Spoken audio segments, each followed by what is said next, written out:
বিজয়কে চ্যালেঞ্জটা দিয়ে যে কি ভুল করলাম। তোর জন্য একটা দারুণ চ্যালেঞ্জ আছে, তুই 1 মিনিটের ভেতরে যা ড্র করবি আমি তোকে সেটাই কিনে দেবো। আরে ভাবারও তো সময় নেই রে, দেখা যাক 1 মিনিটের মধ্যে ও কি আঁকে। তো বিজয় প্রথম ড্র করেছে একটা টি শার্ট, তো চললাম এখন আমরা একটা টি শার্ট কিনতে। জুডিওতে ঢুকে বিজয় টি শার্ট পছন্দ করে নিল আর আমিও সেটা ঝটপট বিল করিয়ে নিলাম। আরে তোর গেঞ্জি তোরই থাকবে নে, এখন তুই দ্বিতীয় আঁকাটা এখানে। এখন আমাদের আর্টিস্ট হাতে খাতা আর পেন নিয়ে আঁকতে বসে গেছে, দেখি এবার ও কি আঁকে। এই টাইম শেষ আর আঁকা যাবে না। আরে বাপ রে, কেএফসির বাকেট এ আজকে আমার সব টাকা শেষ করে দেবে রে। रहा नहीं जाता।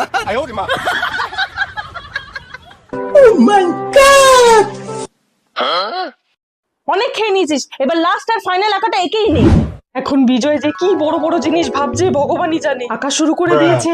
चीटिंग करता है तू। এটা কি? लेकिन एक सेकंड बस हवा निकल गई। बड़ा हरामी हो बेटा।